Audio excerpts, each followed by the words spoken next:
كيف تكفرون بالله وكنتم أمواتا فأحياكم ثم يميتكم ثم يحييكم ثم إليه ترجعون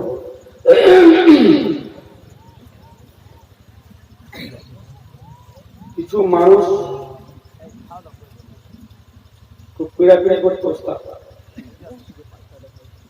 আর তাদের জুলুমের শিকার আপনি বলার কথা বুঝতেই পারছেন। গত 18 তারিখ থেকে কন্টিনিউয়াসলি পুরো 8-9 দিন থেকে টোটাল গলা অচা হয়ে যাচ্ছে। এরপরেও জুলুমের জাতি এই এক জালেম জালেম আর এখানকার এই পাগলা হাজি, এই দুই জুলুমে কষ্ট করে একজন আসতে হবে। বয়স হচ্ছে 61 বছর, আল্লাহ 63 বছর বয়সে মারা গেছেন, সেই হিসেবে 2 বছর দুনিয়াতে আছে, একদম শেষ মুহূর্তে। আর তারপরে পাকড়ের রাস্তা যে কত খারাপ, উসমানগরের কত ঘোরাঘুরি বুঝতেই পারছেন, শরীরে লোড দিতে পারছেন, সেই জোয়ানি তো আর নেই। এরপরে এখানে আল্লাহ তাআলা হয়তো এখানকার পানি বা আরো কিছু পেটে যাবার কথা লিখে রেখেছে, সেজন্য যে কোনো বাগানা থেকে আসতে হয়েছে।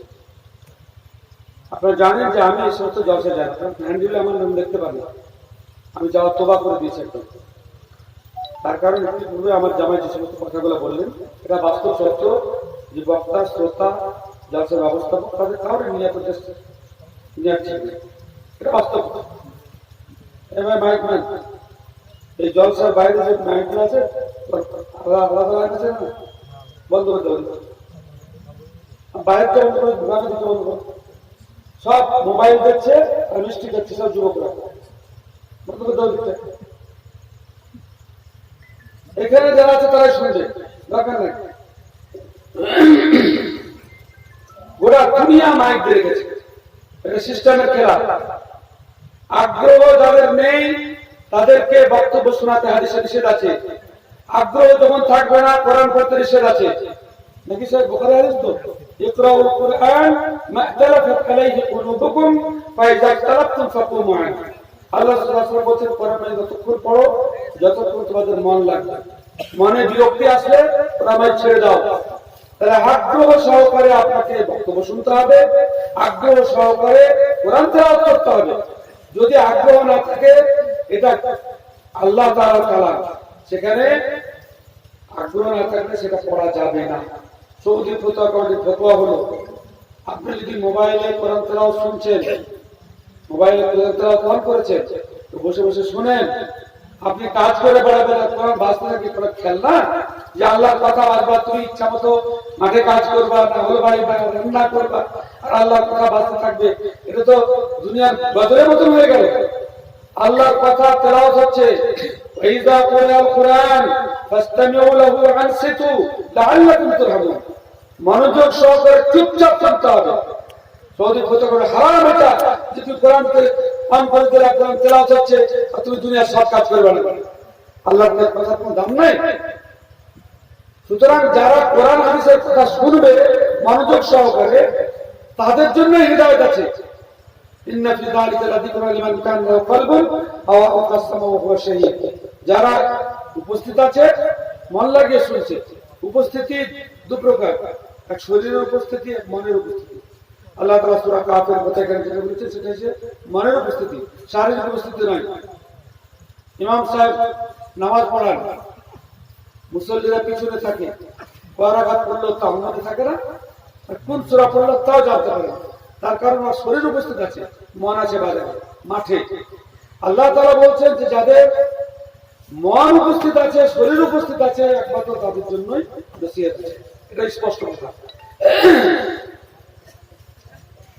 আর আমি এই সংখ্যা গত সংখ্যা সর্বপথে যে আর্টিকেল লিখেছি ইসলামী সবার মানদণ্ড কি, তাতে পরিষ্কার লিখেছি।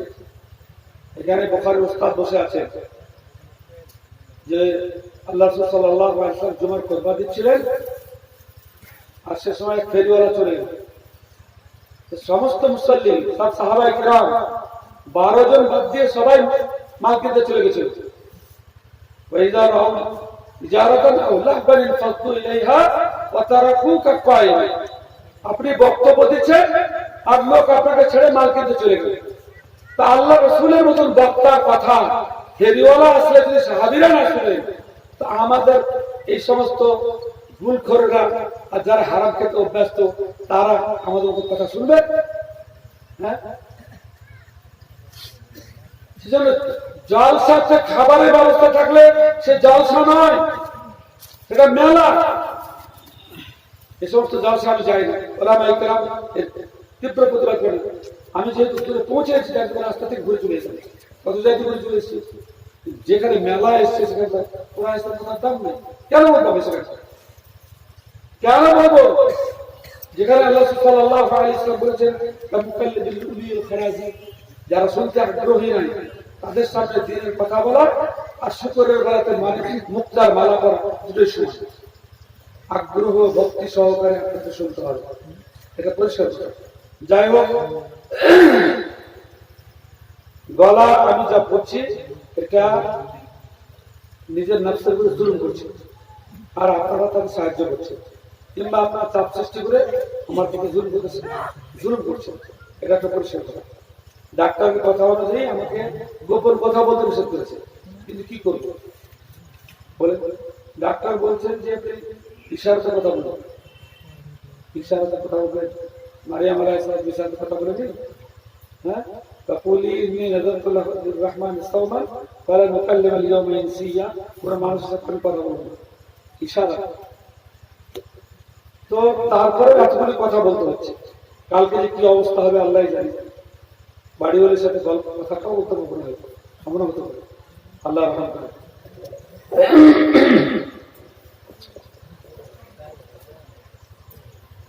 কতগুলি বুনিয়াদী কথা খুব ঠান্ডা মাথায় বলছি, ভালো করে শুনে। আল্লাহ তাআলা কোরআনে সূরা ইব্রাহিমে বলছেন ওয়াইজ তাহজানা রাব্বুকুম, আল্লাহ ঘোষণা দিয়েছেন, আল্লাহ ঘোষণা দিয়েছেন তোমাদের জন্য, লাইন শাকারতুম লাযীদান্নাকুম, তোমরা যদি কৃতজ্ঞতা প্রকাশ করো তাহলে তোমাদেরকে আমি আরো বেশি করে দেব। ওয়ালাইন কাফারতুম, আর তোমরা যদি অকৃতজ্ঞ হও, না শুকর হও, আমার নিয়ামতের যদি তোমরা অনুদান বা আমাকে তার যদি বিনিময় প্রদান না করে ইবাদত না করো, তাহলে জেনে রাখবে ইন্না আযাবি লাশাদীদ, আমার শাস্তি অতীব কঠিন, নিহায়াত সখত, অত্যন্ত কঠিন।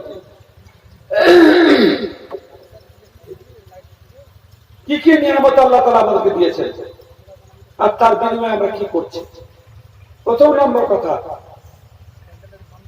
পৃথিবীতে এত প্রকার জীবজন্তু জানোয়ারের মাঝে আল্লাহ তাআলা আমাদেরকে মানুষ রূপে জন্ম দিয়েছে। ওয়ালাকাদ কাররামনা বানি আদম, আমি আল্লাহ তাআলা বলছেন যে আমি মানব জাতিকে সম্মানিত করেছি, তাদেরকে জলে স্থলে পাহাড় পর্বতে চলার শক্তি দিয়েছি। আল্লাহ তাআলা অন্যান্য জীবের মতন করেননি, আমাদেরকে বাক শক্তি দিয়েছে, আমরা কথা বলতে পারি, আমাদের মুখ বিনয় করতে পারি। আল্লাহ তাআলা এটা বড় অনুদান। আমরা যদি গরু হতাম, ছাগল হতাম, অন্য কোনো প্রাণী হতাম, তাহলে তাদের যে অবস্থা আমাদেরও সেই অবস্থা হতো, এটা বাস্তব কথা। সুতরাং আল্লাহ আমাদেরকে মানুষ করেছেন, এর আমাদেরকে কৃতজ্ঞতা প্রকাশ করতে হবে। মানুষ করার পরে আমরা যারা এখানে বসে আছি তারা সবকটাই পুরুষ। একজন পুরুষের যে স্বাধীনতা, নারীর সে স্বাধীনতা নেই, এটা মনে করে রাখে। সুতরাং নারীর তুলনায় পুরুষকে বেশি করে ইবাদত করতে হবে, কেন আল্লাহ তাআলা তাকে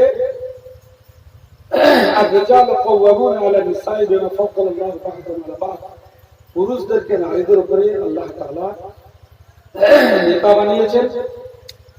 নারীরা পুরুষদের অধীনে থাকে, পুরুষদের স্বাধীনতা আছে, শারীরিক কাঠামো আছে, রাতে একাকী সফর করতে পারে, চোর ডাকাত বাদ দিয়ে অন্য কোনো লোক তাকে অন্য কোনো অসৎ উদ্দেশ্যে ব্যবহার করে না, কিন্তু একজন নারী একাকী রাখতে সব করতে পারে না। একজন পুরুষ যদি ইচ্ছা করে জন্ম থেকে নিয়ে মৃত্যু পর্যন্ত সে পিতার বাড়িতে থাকতে পারে, কিন্তু একজন নারী তাকে যেমনই সে সাবালিকা হলো, প্রাপ্তবয়স্ক হলো, পরের বাড়িতে চলে যেতে হয়। এটা কম বড় বেদনা। আমরা এখানে যারা বসে আছি, আমরা বেশিরভাগ বিদেশে পড়তে গেছি। মহারাজগঞ্জ, উত্তরপ্রদেশ, দারুকালী মোবারক প্রথম পড়তে যাই, তো না হলে 2-3 মাস ধরে কেঁদেছি, 6 মাস ধরে কেঁদেছি। বিদেশে থাকা, বাড়ি ছেড়ে গিয়ে যে কি কান্না, বুক ফাটা। যারা বিদেশ করেছে তারা জানে। একটা মেয়ে 12-14-15 বছর হলো, তাকে ছেলে দেওয়া হলো একটা অপরিচিত লোকের কাছে। সেখানে যে কি কষ্টে থাকে, তার যে কত পরাধীনতা, তার যে কত নির্যাতন, সবকিছু সহ্য করতে হয়। তো আল্লাহ তাআলা আমাদেরকে যে নিয়ামত দিয়েছেন, আমাদেরকে পুরুষ করেছে। যেহেতু পুরুষের দ্বারা বেশি উপকার পাওয়া যায়, সেজন্য বেটা ছেলে হলে বাপকে 2টো ছাগল আকিকা দিতে হয়। তুমি বেশি যখন উপকার পাচ্ছ এই ছেলের দ্বারা, তখন বেশি সদকার করো। মেয়েদের দ্বারা কম উপকার পাচ্ছ, সেজন্য কম সদকার করো। তাহলে বোঝা যাচ্ছে যে পুরুষত্ব পাওয়া, পুরুষের জন্মগ্রহণ করা, জন্মের দিক থেকে নিয়ামত নারীদের হতে পারে। নারীরা পেটে 10 মাস সন্তান ধারণ করে, কত কষ্ট। প্রসব যখন করে, কত কষ্ট। পুরুষের সব কিছু ধারণা নেই। তাহলে আপনাকে যে সমস্ত নিয়ামত আল্লাহ তাআলা দিয়েছে, তার বেশি, তার জন্য আপনি শুকরিয়া আদায় করবেন না? আল্লাহ আপনাকে 4 হাত পা সঠিক রেখেছে। অনেক মানুষ আছে যার হাত পা নেই, যার চোখ নেই, যে দেখতে খারাপ, যে জওয়ান ফর্সা, বেশি ইবাদত করতে হবে। যে মানে টল ফিগার, হ্যান্ডসাম, দেখতে সুন্দর, তাকে বেশি ইবাদত করতে হবে। কেননা গ্রামে যে একটু ছোট্ট সাইজের আছে, তাকে সব ঠাট্টা করে, বেটে বলে। এক কথায় মানুষের দৃষ্টিতে যেটা ত্রুটি, সেই ত্রুটি মুক্ত যদি আপনি থাকেন, তাহলে আপনাকে বেশি ইবাদত করতে হবে। আপনি যদি তা না করেন, যে সমস্ত নিয়ামত, গ্রামে অনেক কম বুদ্ধির লোক আছে, আল্লাহ আপনাকে বুদ্ধিমান করেছে। একজন মূর্খ, আপনি একজন বড় আলেম, তো মূর্খ মানুষের থেকে আপনাকে বেশি ইবাদত করতে হবে। যাকে যেমন নিয়ামত সম্মান আল্লাহ তাআলা দিয়েছেন, তাকে তত বেশি ইবাদত করতে হবে। আর এই কথা আল্লাহ তাআলা নিজেই বলেছেন, ইন্নামা ইয়াখশাল্লাহা মিন ইবাদিহিল উলামা। যারা আল্লাহ নিয়ামত সম্পর্কে বেশি অভিজ্ঞতা রাখে, তারাই আল্লাহকে বেশি ভয় করে। কেন আল্লাহ তাকে যাকে যেমন নিয়ামত দিয়েছে, তোমাদেরকে কিয়ামতের দিন নিয়ামত সম্পর্কে জিজ্ঞাসা করা হবে, যে এই নিয়ামত তোমাকে দিয়েছিলাম, তোমাদের গ্রামের অমুক লোককে দিইনি, তুমি এর বিনিময়ে কি করেছো? একটা লোককে ঠকে করেছো তোমাদের গ্রামে, সে ভিক্ষা করে গেছে, তোমাকে টাকা পয়সা দিয়েছিলাম, তুমি আমার কি করেছো? একটা সুন্দরী মেয়েকে বলা হবে, তোমাকে সুন্দরী করেছিলাম, তোমার চাইলেও বলা, তোমাকে পাওয়ার জন্য অনেকে লড়াই করছিল। আর একজন কালো কুৎসিত মহিলা ছিল, তার বিয়ে হচ্ছিল না। তো তোমাকে যে আমি ভালো গুণ দিয়েছিলাম, তুমি কি ইবাদত করেছো? তুমি আমার জন্য কি করেছো? প্রত্যেকটা নিয়ামত সম্পর্কে আল্লাহ তাআলা জিজ্ঞাসা করেছেন। কি উত্তর দেবেন বলেন? রাসূল কারীম সাল্লাল্লাহু আলাইহি ওয়াসাল্লাম সাইয়্যিদুল আম্বিয়া ওয়াল মুরসালিন, সমস্ত নবীদের সর্দার, রাসূলদের সর্দার, সবথেকে বড় সর্দার, খাতেমুন নবী। তো সারা রাত ধরে দাঁড়িয়ে দাঁড়িয়ে ইবাদত করতেন, পাপ ভুলে যেত। আল্লাহ পাপ ভুলে যেত। সাহাবীরা প্রশ্ন করছেন যে আল্লাহ রাসূল, আল্লাহ তাআলা তো আপনার আগেকার পিছনের সব গুনাহ মাফ করে দিয়েছে, আপনি এত বেশি ইবাদত করেন কেন? আল্লাহ রাসূলের সাধারণ জবাব ছিল যে আল্লাহ যখন এত বড় অনুদান আমাকে দিয়েছে, আফালা আকুনা আবদান শাকুরা, আমি কি আল্লাহ কৃতজ্ঞ বান্দা হব না? তাহলে যাকে যেমন নিয়ামত দিয়েছে, তাকে তেমনি শুকরিয়া আদায় করতে হবে। আল্লাহ, কেউ মক্তবের মৌলবি, কেউ হেড মৌলবি। মক্তবের মৌলবির ইবাদতের তুলনায় হেড মৌলবির ইবাদত 50 গুণ বেশি হতে হবে। আল্লাহকে জ্ঞান দিয়েছে বেশি, এ নয় তোমাকে ফাঁক দিয়েছে আল্লাহ। যে যত বেশি জানবে, তাকে তত বেশি মানতে হবে। কেননা কিয়ামতের দিন আল্লাহ তাআলা যে 5টা প্রশ্ন করবেন তার মধ্যে অন্যতম প্রশ্ন হবে মাজা আমিলা লিমা আলিম, তুমি যা জেনেছিলে কতটা মেনেছিলে। ভয়ঙ্কর ব্যাপার, আপনাকে আল্লাহ তাআলা বিদ্যা দিয়েছেন। আল্লাহ তাআলা মাইয়ুরিদিল্লাহু বিখাইরান ইউফাক্কিহু ফিদ্দীন, আল্লাহ যাকে ভালোবাসেন তাকে দ্বীনের জ্ঞান দান করেন। এটা একটা নিয়ামত। আল্লাহ আপনাকে ভালোবেসে দ্বীনের জ্ঞান দান করলেন, আপনি সেটাকে বাস্তবায়ন করলেন না, আল্লাহ তাআলা অসন্তুষ্ট হবে। তোমাকে যে আমি জ্ঞান দিয়েছিলাম সেটা কাজে কাজে হবে। তোকে কি এটাই শিখিয়েছিলাম? আপনার ছেলে, আপনার স্ত্রী কাউকে যদি কিছু শিক্ষা দেন আর সে যদি সেটা পালন না করে, আপনি তাকে মারা ধরা করেন, পিটেন, আল্লাহকে অধিকার নয় মারা পিটা। সুতরাং প্রত্যেক ব্যক্তি, আমরা যারা এখানে বসে আছি, মাইকের আবার যারা শুনছেন, আপনি আপনার আশেপাশের ঘর বাড়ি, আশেপাশের মানুষের কোয়ালিটি, সম্পদের দিক থেকে হোক, শারীরিক গঠনের দিক থেকে হোক, কিংবা অন্য কোনো দিক থেকে হোক, বিদ্যার দিক থেকে হোক, সম্মানের দিক থেকে হোক, যদি গ্রামে আল্লাহ আপনাকে মোড়ল করেছে, এটা আল্লাহর তরফ থেকে হয়েছে, তো আপনি যদি বেশি ইবাদত না করেন, আল্লাহ বেশি অসন্তুষ্ট হবে। আল্লাহ তাআলার কাছে আপনাকে কৈফিয়ত দিতে হবে। সেজন্য আল্লাহ তাআলা নিজে বলছেন, বলা পারমিশন দিচ্ছেন, ইয়া আইয়ুহাল ইনসান মা গররাকা বিরাব্বিকাল কারীম আল্লাযী খালাকাকা ফাসাওয়াকা ফাআদালাক ফি আইয়ি সূরাতিন মা শাআ রাকাবাক। হে ইনসান, তোমাকে কে ধোঁকায় ফেলেছে? যে সম্মানিত রব তোমাকে সৃষ্টি করেছেন, ফাআদালাক ফাসাওয়াকা ফাআদালাক, তোমাকে পূর্ণতা দান করেছেন, ন্যায় নীতি অবলম্বন করেছেন, তোমার বডি অ্যাসেম্বলির ব্যাপারে, শরীরকে সাজানোর ব্যাপারে তোমাকে সুন্দর রূপে দিয়েছেন। তারপরে আল্লাহ তাআলার নাফরমানি কি করে করো? কাইফা তাকফুরুনা বিল্লাহ ওয়া কুনতুম আমওয়াতান ফাআহইয়াকুম সুম্মা ইউমীতুকুম সুম্মা ইউহয়িকুম সুম্মা ইলাইহি তুরজাউন। আল্লাহ তাআলার কথাকে কিসের জন্য অমান্য করো?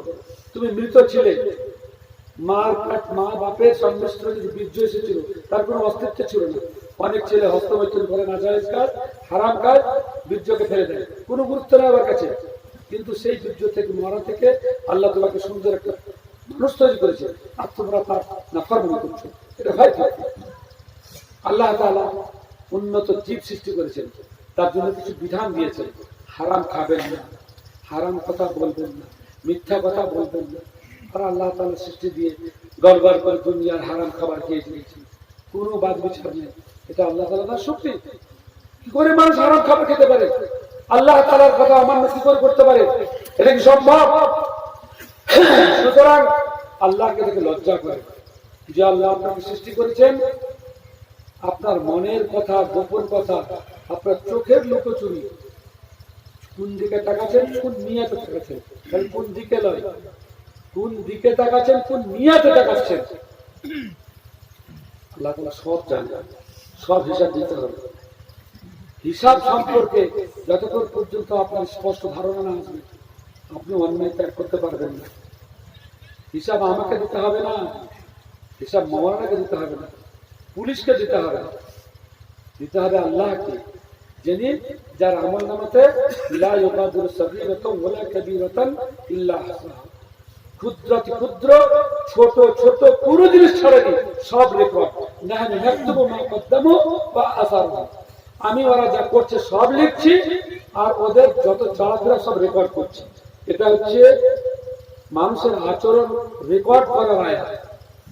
ও আসার মানে হচ্ছে যেখানে যা করেছে আল্লাহ তাআলা সব ভিডিও করে রাখছে, তবে তো কিয়ামতের দিন সব দেখতে পাবে। এত কিছু আল্লাহ তাআলা কোরআন মাইতে বলার পরে আমরা শাহিদ হচ্ছি না, মেয়েরা শাহিদ হচ্ছে না।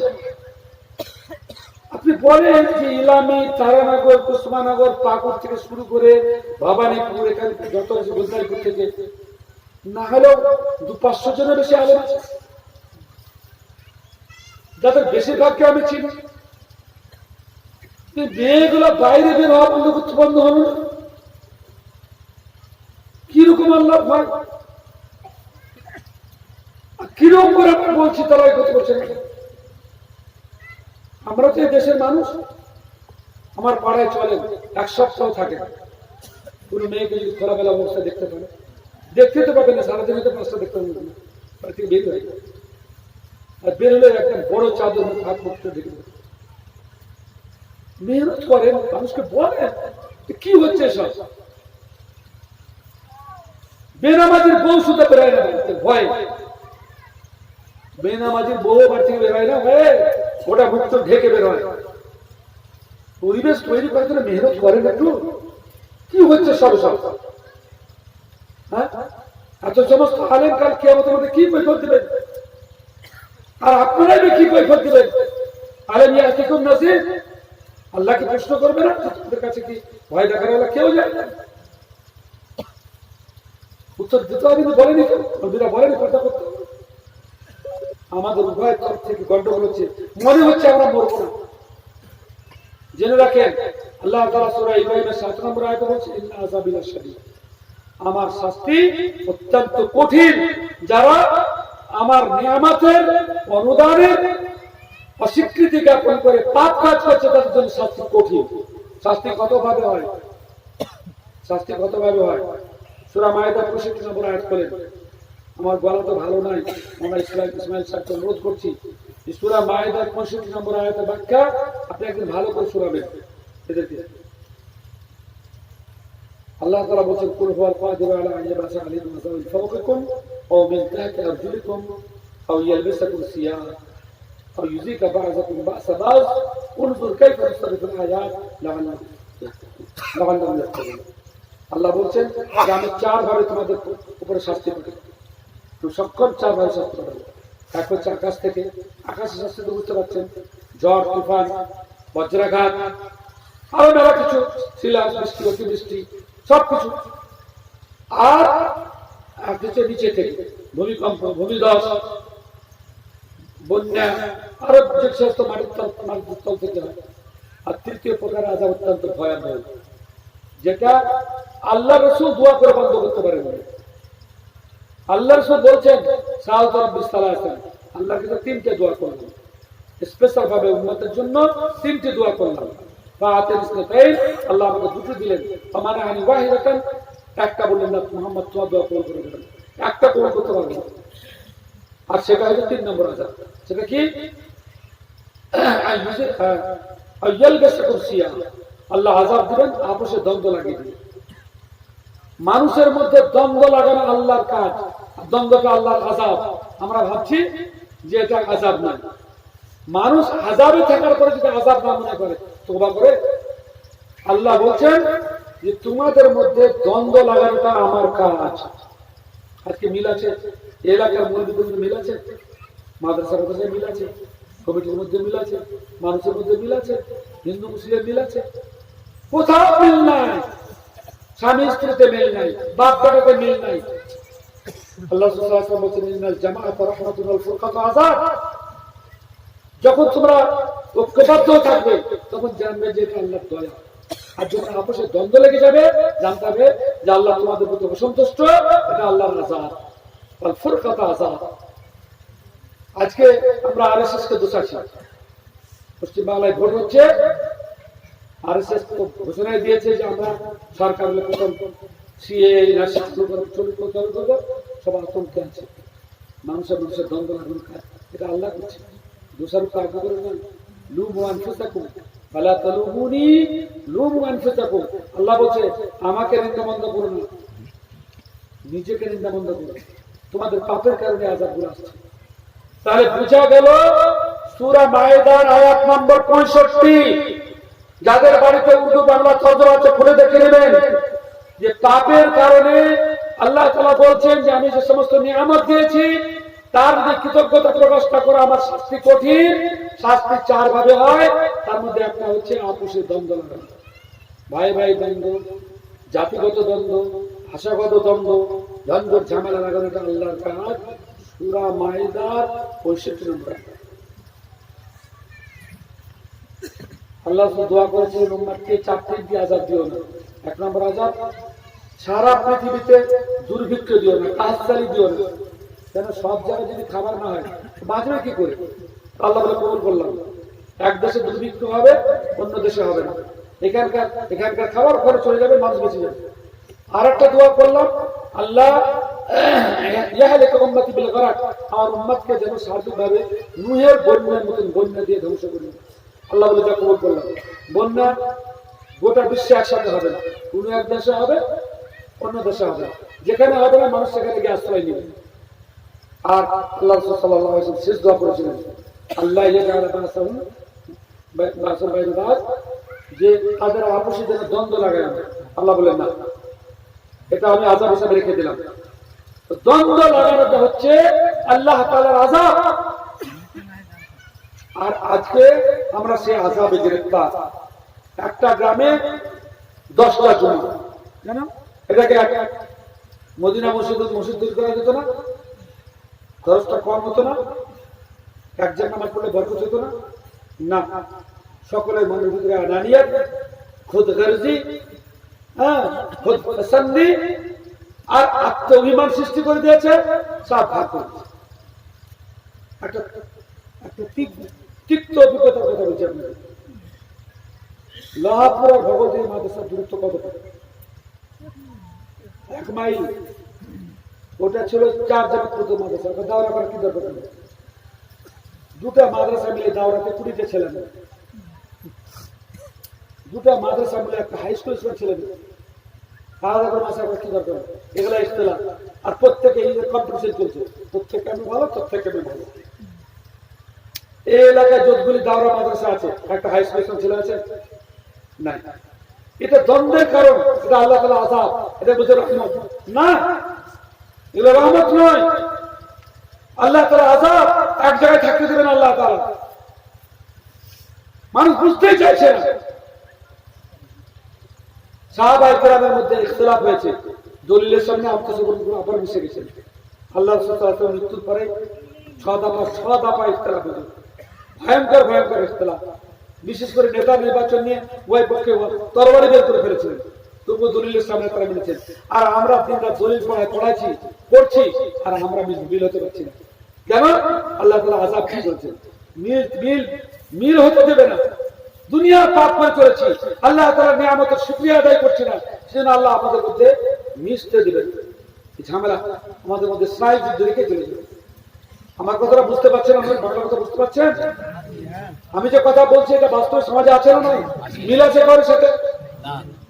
কোরআনে তো আল্লাহ নিজে বলছেন যে মিল হতে দেব না। আল্লাহ বলছেন আমি মিল হতে দেবো না। লোককে দোষারোপ করে কোনো কাজ নেই। স্পষ্ট দলিল, স্পষ্ট দলিল, সহিহ হাদিসের কথা। কোথাকার হাদিস ওটা?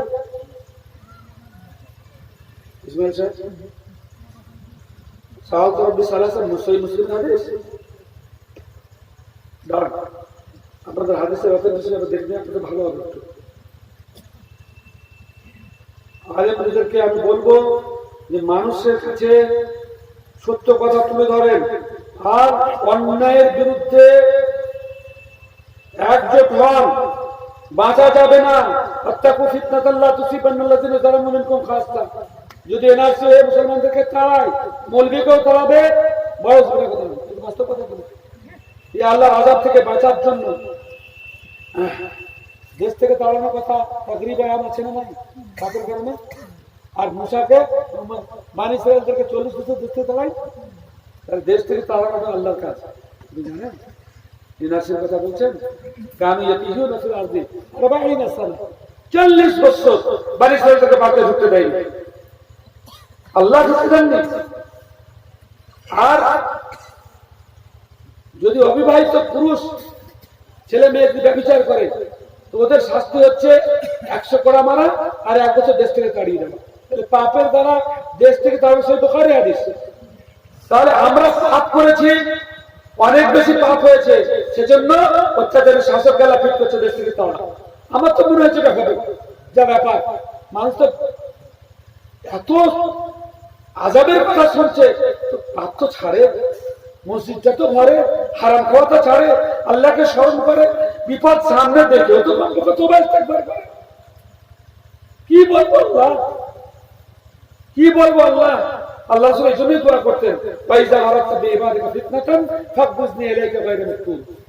আল্লাহ রাসূল দোয়া করতেন যে তোমার বান্দাকে যখন তুমি সাজা দেবে, তার আগে আমার মওত দিয়ে দিও। আল্লাহর কাছে রোজ দোয়া করছি যে আল্লাহ যদি এই ফিতনা তো শুরু করিস, তাকে মওত দিয়ে দিস। আর পুরো রেডি হয়ে আছি, যে কোনো মুহূর্তে আল্লাহ নাই, আমার পিছনে কোনো ঝামেলা নেই, আলহামদুলিল্লাহ, ধার নাই, দেনা নাই, কোনো কিছু নেই, একদম পুরো প্রস্তুত আছে। আর আল্লাহ কিছু রোজ দোয়া করছি, আল্লাহ যেটা দোয়া করছেন, আল্লাহ اللهم إنا نسألك من خير ما سألك به نبيك محمد صلى الله عليه وسلم وأعوذ بك من شر ما استعاذك من عبدك ونبيك محمد صلى الله عليه وسلم। এটা তো আছে। আর তারপরে এটা اللهم إني أسألك فعل الخيرات وترك المنكرات وحب المساكين وإذا أردت بعبادك فتنة فاخرجني إليك غير مفتون। আল্লাহ যখন তুমি তোমার বান্দাকে ফিতনায় ফেলবা তখন তার আগে আমার মুখ দিবে। আমি দোয়া করছি আল্লাহ তাআলাকে যে আল্লাহ তুমি যদি এনার্সের মতো ফিতনা চালু করো তার আগে যেন মুখ হয়ে যায়। দোয়া রোজ করি আল্লাহ তাআলার কাছে, কেননা এই আযাব বড় ভয়াবহ আযাব। এই আযাব আপনাকে খুন করে থাকে। হ্যাঁ, একটা কথা না, আকবর ইকবাল का কথা, ये मशरिकी तो सारे दुश्मन को कुचल देते हैं, मशरिकी तो सारे दुश्मन को कुचल देते हैं, मगरिबी उसकी तबीयत को बिगड़ देते हैं। তার মানে হচ্ছে ইসলামের শাস্তি হচ্ছে অপরাধীকে মেরে ফেলা। তো মেরে ফেলে তো ঝামেলা মিটে গেল, আপনি সঙ্গে সঙ্গে শেষ, বাড়ির লোক কাঁদলো, দুদিন পরে ভুলে গেল। কিন্তু তা না করে জেলে ভরে দিল, রোজ টেনশন, ও টেনশনে বাড়ির লোকের টেনশন। কোন শাস্তিটা ভালো বেশি? ইসলামের শাস্তি ভালো না লাইফ আসবে যাবজ্জীবন সাজা প্রাপ্ত জেল খাটা ভালো? পাগল হয়ে যায় মানুষ। আপনার তো জেল খাটা জাননি, আমি দুটা কেন্দ্রীয় জেলখানা দেখেছি, একটা কলকাতা, একটা বহরমপুর সেন্ট্রাল জেল। ওর মধ্যে কত লোক জেল খাটতে পাগলা হয়ে গেছে, ভালো মানুষ টেনশনে, বাড়ির লোকে পাগলা হচ্ছে, সবাই হচ্ছে। হ্যাঁ, স্বাধীনতা নাই। তো আপনাকে ডিটেনশন ক্যাম্পে রেখে পাগলা করে ছেড়ে দেবে, মেরে ফেললে তো ঝামেলা শেষ হয়ে গেল, মারবে না, খেতেও দেবে না, পাগলা করে ছেড়ে দেবে।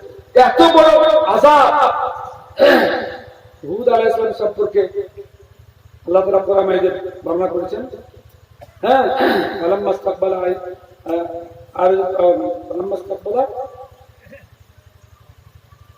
একটা ব্রেনে আসছে না, ব্রেনে মানে মুখস্থ আছে যে যখন হুদ আলাইহিস সালাম বলে তোমাদের উপর আযাব আসবে, তো মেঘ উঠলো, বলছে আযাব আসছে, তো এরা কি বলেছে জানেন? হাযা আরিফুন মুনকিরুন বাল হুয়া মাস্তা'জালতুম বিহি রিহুন ফি আযাবুন আলীম। ওরা বলে মেঘ হয়েছে, বৃষ্টি হবে, তুমি আযাবের কথা কেন বলছো? তো ওইরকমই ব্যাপার, ওরা ভাবছে যে কংগ্রেসকে জিতাবো, আযাব থেকে বেঁচে যাবে। কিন্তু আল্লাহ তাআলা কি বলছেন? ওয়াইযা আরাদাল্লাহু বিকওমিন সুআন ফালা মারাদ্দা লাহু। আল্লাহ কোন জাতির প্রতি মন্দ কিছু ইচ্ছা করলে তাকে আটকাবে কেউ নেই। হাদিসটা শুনে যাবেন, হাদিসটা দেখে যাবেন। কাল্লা দুনিয়া মুঠি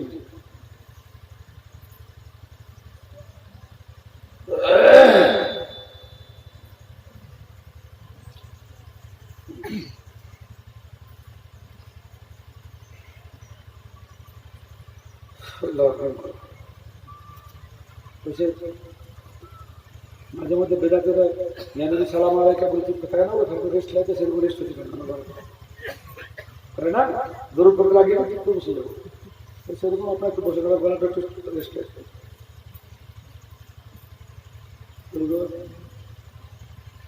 ছোট করে সাতজন ছোট করে আরে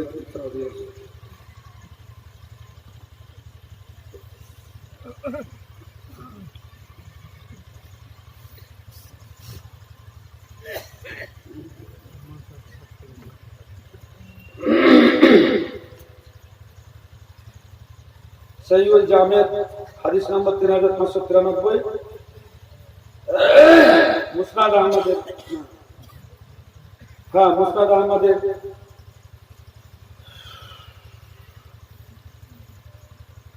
মুসনাদ আহমদের 12486 নম্বর হাদিস। এটা সব একই কথা আমি বললাম আপনাকে। মানানি ওয়াহিদাতান সাআলতু আল্লাহ ইয়াবতালি উম্মতি বিসসিনিন ففعل فسألت الله يجزي عليهم عدوهم ففعل فسألت الله يلبسهم شيئا فأبى علي। তাদের মধ্যে কোনো দ্বন্দ্ব না হয়, আল্লাহ বললেন যে আপনারা কবুল করে দেবেন। একটা ভাষা হাদিসের ভাষা একটা বলেছে। সুতরাং আমাদের মধ্যে আমরা যে সমস্ত আল্লাহ তাআলা নাফরমানি করে চলেছি, এতগুলি আলেম দিয়েছে, এত একটা মাদ্রাসা দিয়েছে, মুর্শিদাবাদের এমন এমন প্রত্যন্ত এলাকা আছে, হাওড়া হুগলির এমন সব জানেন যে গোটা জেলা খুঁজে দুটো আলেম পাবেন না, গোটা এলাকা খুঁজে দুটো ডাক্তার পাবেন না। যে এলাকায় ডাক্তার বেশি সেই এলাকার লোক যদি রোগে মরে এটা দুঃখের হতো না।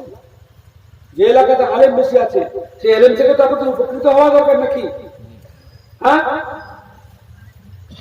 না, ভালো আলেম থাকলে আপনি তো পরকালে পার করতে পারবেন। কি বলছেন রাসূলুল্লাহ সাল্লাল্লাহু আলাইহি ওয়াসাল্লাম? আমান বাত্তা বিহি আমালুহু লাম ইসরি বিহি নাসাবুহু। কোন ব্যক্তির কর্ম যদি তাকে পিছনে ঠেলে, কোন ভালো ব্যক্তির সাথে সম্পর্ক তাকে আগে বাড়াতে পারবে না। পারবে? মৌলভীর বেটা যদি বেঈমান হয় পারবে? পারবে না। আমাদের দেশে মেলা মৌলভী আছে, সেজন্য আযাব থেকে বেঁচে যাবো, এটা ফালতু কথা। ফালতু কথা। আল্লাহ সুযোগ দিয়েছে আপনাদেরকে যে এতগুলো আলেম, বড় বড় আলেম আছে, অন্য দেশে আলেম খুঁজে পাওয়া যায় না। মুর্শিদাবাদের প্রত্যন্ত এলাকা আছে, একজন আলেম নেই।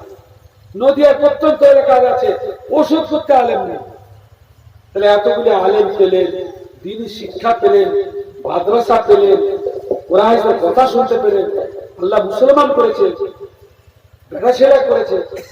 সবকিছু করার পরে যদি আল্লাহ তারা নাফরমানি করেন, তো আল্লাহ তো রাগের একটা সীমা আছে।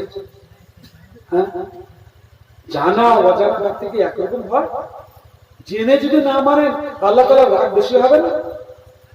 হ্যাঁ, আশ্চর্য বিষয়।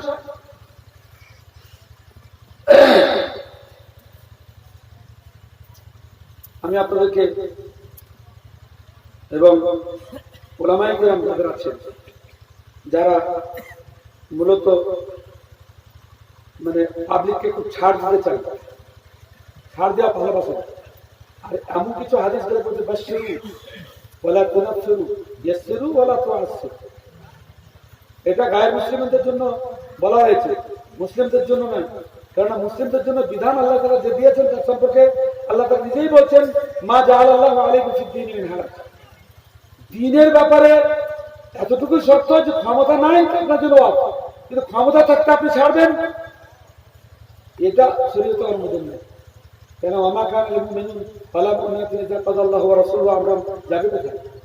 এই আয়াতকে ছেড়ে দিতে, এই আয়াতকে মনসুখ করে দেন। ওয়া কানা লিল মুমিনিন ওয়ালা মুমিনাতিন ইযা কাযাল্লাহু ওয়া রাসূলুহু আমরান আন ইয়াকুনা লাহুমুল খিয়ারাতু মিন আমরিহিম ওয়া মান ইয়াসিল্লাহু ওয়া রাসূলুহু ফাকাদ দাল্লা দালালান মুবিনা। ক্ষমতা নাই আপনার আপনার। হ্যাঁ, এজন্য ইসলামী বিধানকে ক্ষমতা থাকা সত্ত্বেও আপনি মানবেন না, এটা আল্লাহর কাছে বরদাস্ত করবেন। কৈফিয়ত কে দিবেন যে আপনি মানেননি? কি কারণে মানেননি? তার কৈফিয়ত দিতে আপনাকে যে আল্লাহ আমি ক্ষমতা ছিল না। ঠিক আছে, আল্লাহ জানছেন ক্ষমতা ছিল কিনা। হ্যাঁ, সেজন্য আমি আবু বকর রাদিয়াল্লাহু তাআলা সহিহ বুখারীর একটা হাদিসের অংশ আপনাদের শুনেছি। হাদিসের প্রেক্ষাপট হচ্ছে যে আল্লাহ রাসূল সাল্লাল্লাহু আলাইহি ওয়াসাল্লাম ইন্তেকালের পরে ফাতিমা রাদিয়াল্লাহু তাআলা আনহা আল্লাহ রাসূলের বিবি আবু বকর খলিফার কাছে পৌঁছালেন এবং সেদার আল্লাহ রাসূল সাল্লাল্লাহু আলাইহি ওয়াসাল্লাম যেখান থেকে যে সংসার খরচ চালাতেন তার ওয়ারাসাত চাইলেন, সম্পত্তির ভাগ চাইলেন, আমাকে দেওয়া হোক। আবু বকর যে জামে কথা বলেছিলেন,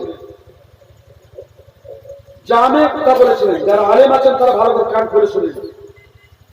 আর আপনারা যদি এরকম কট্টর কথা বলেন, কিছু করার নেই, আমার কিছু করার নেই। এর ফয়সালা কিয়ামতের দিনই হবে ইনশাআল্লাহ। আবু বকর রাদিয়াল্লাহু তাআলা বলেন, লাস্তু তারিকান শাইয়ান কানা ইয়ামালু বিহি রাসূলুল্লাহ সাল্লাল্লাহু আলাইহি ওয়াসাল্লাম। আল্লাহ সাল্লাল্লাহু আলাইহি ওয়াসাল্লাম যা করতেন তার শাইয়ান বিন্দু মাত্র আমি ছেড়ে দিতে কিছু প্রস্তুত নই। ইন্নী আখশা ইন ফাআলতু যালিক লা আযীব, আমি আমার ভয় হচ্ছে আমি এটা যদি করি তাহলে আমি পথভ্রষ্ট হয়ে যাব। অর্থাৎ আল্লাহ রাসূল যা করতেন তার বিন্দু মাত্র ক্ষমতা থাকার সত্ত্বে আমি একটুকু পরিত্যাগ করতে প্রস্তুত নই। যদি আমি এটা করি পথভ্রষ্ট হয়ে যাব। আর এ কারণে যখন যাকাত দিতে অস্বীকার করলো লোকেরা, উনি যে ভাষাটা বলেছিলেন আইয়ুনকাসু ফিদ-দীন ওয়া আনা হাই, আইয়ুনকাসু ফিদ-দীন ওয়া আনা হাইয়ুন, আমি বেঁচে থাকতে ইসলামকে কম করে দেওয়া হবে। একই অর্থ। এই বুখারী হাদিসের এখানকার অর্থ আর এই বুখারী এই হাদিসের অর্থ প্রায় একই সেম অর্থ, যে ইসলামের কোন বিধান ক্ষমতা থাকার সত্ত্বে কোন মানুষ ইচ্ছাকৃত ছাড়তে পারে না, অসম্ভব। হ্যাঁ, যেটা আল্লাহ রাসূল সাল্লাল্লাহু আলাইহি ওয়াসাল্লাম ছাড়ার জন্য ইখতিয়ার দিয়েছেন, করতে পারো না করতে পারো বলেছেন, সেটার কথা আলাদা। কিন্তু যেটার নির্দেশ দিয়েছেন আল্লাহ তাআলার ভাষাই হচ্ছে আমা আতাকুমুর রাসূলু ফাখুযুহু ওয়া মা নাহাকুম আনহু ফান্তাহু ওয়াত্তাকুল্লাহ ইন্নাল্লাহা শাদীদুল ইকাব। আল্লাহ যা দেবেন তা গ্রহণ করো, যা থেকে বিরত থাকতে বলেন তাকে বিরত রাখো। তারপর একটা জুমলাটা কি? ওয়াত্তাকুল্লাহ। এই ব্যাপারে বেঈমানি করা থেকে আল্লাহকে ভয় করো, ইন্নাল্লাহা শাদীদুল ইকাব। আল্লাহ চরম শাস্তি দেন, কঠিন শাস্তি। রাসূল সাল্লাল্লাহু আলাইহি ওয়াসাল্লামের একটা হুকুমের বিরোধিতা আব্দুল্লাহ বিন জুবাইর আনসারী রাদিয়াল্লাহু তাআলা এর নেতৃত্বে থাকা লোকেরা করেছিল। উহুদ পাহাড়ের দুই পাহাড়ের মধ্যবর্তী রাস্তা পাহারা দেওয়ার জন্য যাদেরকে নিযুক্ত করা হয়েছিল, তারা বেশি কিছু নাফরমানি করেনি। তারা তাবিল করেছিলেন রাসূলের কথা। আমাদের মৌলভীরা যেমন তাবিল করেন, তাবিল করেছিলেন যে আল্লাহ রাসূলের কথা অস্বীকার করবেন না। আল্লাহ রাসূল বলেছিলেন যুদ্ধে হারি আর জিতি, পরবর্তী নির্দেশ তোমাদের কাছে না পৌঁছা পর্যন্ত স্থান ত্যাগ করবে না। এটা আমার ওয়ার্ডার। আমি যখন তোমাদেরকে বলে পড়াবো এসো, তখন আসবে, আর যতক্ষণ না বলবো ওখানে দাঁড়িয়ে থাকবে, স্টিল দাঁড়িয়ে থাকবে। আর আব্দুল্লাহ বিন জুবাইর আনসারীকে বললেন তুমি এদেরকে, তোমার দায়িত্ব থাকলো এরা যখন খেলাফ না করবে। কিন্তু যখন প্রথম ধাক্কাতে উহুদের যুদ্ধে মুসলিমদের জয়ের সম্ভাবনা আসলো, গনিমতের মাল গচ্ছিত করতে লাগলেন, জমা করতে লাগলেন, তো ওই লোকগুলো যারা পাহাড় ভাড়া দিচ্ছিল তারা বললো যেখান থেকে লাভ নেই, আমরাও গিয়ে কিছু জমা করি। আব্দুল্লাহ বিন জুবাইর আনসারী বললেন যে আল্লাহ রাসূল বারবার বলেছেন পরবর্তী আদেশ আসার আগে এখান থেকে যাওয়া যাবে না। ওরা কি বললো? তাবিল করছে, অস্বীকার করছে না, বলছে আল্লাহ রাসূল বলেছে এটা ওই সময়ের জন্য যখন হারবো তখন, এখন তো আমরা জিতে গেছি, এখানে থাকতে হবে কেন? তাবিল সুবিধাবাদী ব্যাখ্যা। এই সুবিধাবাদী ব্যাখ্যা আমরা অনেক সময় আমরা আলেমরা দিয়ে থাকি। এটা ফালতু কথা না। শরীয়তে সুবিধাবাদী কোন স্থান নেই। একমাত্র ছাড় তখনই যখন আপনার ক্ষমতা নেই। আব্দুল্লাহ বিন জুবাইর আনসারীর কথা শুনলো না, চলে শাস্তিটা কি হলো? খালিদ বিন ওয়ালিদ পিছন থেকে আসলো, আর আব্দুল্লাহ বিন জুবাইর আনসারী সহ যারা ছিলেন বাকি সবকে খুন করলেন। তারপরে পিছন দিক থেকে হামলা করলেন। টোটাল 70 জন সাহাবী শহীদ হলেন। আল্লাহ রাসূল আক্রান্ত হলেন একটুকু পাপের কারণে, একটুকু পাপের। ফালইয়াহযারিল্লাযীনা ইউখালিফুনা আন আমরিহি আন তুসিবাহুম ফিতনা আও ইউসিবাহুম আযাবুন আলীম। সূরা নূরে আল্লাহ তাআলা বলেন যারা রাসূলের হুকুমের বিরোধিতা করবে তাদের ভয় থাকা উচিত যে আল্লাহ ফিতনায় ফেলবে কিংবা চরম শাস্তি দিবেন। আল্লাহ তাআলা রাসূলের হুকুমকে কত হালকা ভেবেছেন, সুন্নাতকে কত হালকা ভেবেছেন। আলা ইতি উচিত কোরআন ও ইসলাম, কোরআনের সমমানের কথা হচ্ছে আল্লাহ রাসূলের সুন্নাত। সুন্নাত বলে হালকা করে দেওয়া, এটা কত বড় বেঈমানি হবে দেখতেছে। ভাই সকল, বেশি কথা বলা প্রয়োজন নেই। এমনি তো পুরো কত যে চাপ দিয়ে কথা বলছে তো আল্লাহ সাক্ষী, আমার ভিতরকে খবর বুঝতে পারছেন না। আর যারা এই প্রয়োজন তারা বুঝতে অনুভব করতে পারছেন। নিজেকে বাঁচতে হবে। আলাইকুম আনফুসাকুম লা ইয়াদুররুকুম মান যাল্লা ইযা হাদাইতুম। নিজেকে বাঁচাও, যারা মানবে না তারা তোমাদের ক্ষতি করতে পারবে। নিজেকে বাঁচানোর জন্য নিজে আমল করতে হবে। আর আমার দায়িত্ব যেটা পাবলিককে বলা সেটা বলতে হবে। আমল করার দায়িত্ব আমার নেই, বলার দায়িত্ব আমার। এই দায়িত্ব যদি পালন করে থাকি আর আমি যা বলছি তা যদি আমি আমল করি